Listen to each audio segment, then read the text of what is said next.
Welcome to Penrose Learning, where we make understanding easy. You'll start with prerequisites, Git and a compatible Ruby plus bundler so Jekyll builds locally. Clone or create the repo named username. GitHub. EO. This tells GitHub you want a user site.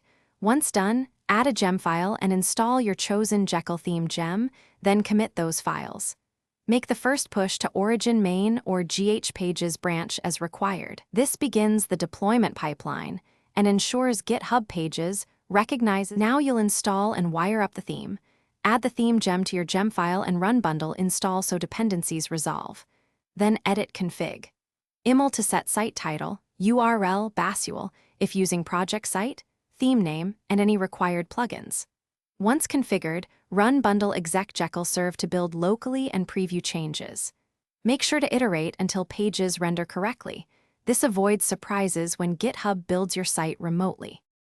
Finally, push your commits to the branch GitHub Pages uses and verify the build succeeded in repository settings.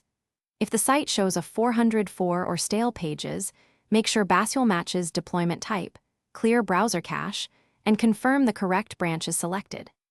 If builds fail, inspect GitHub Actions or Pages build logs.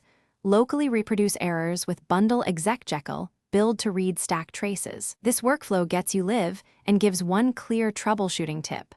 Always check Basual and branch first. Thanks for watching. If this was helpful, leave a like and consider subscribing. See you next time.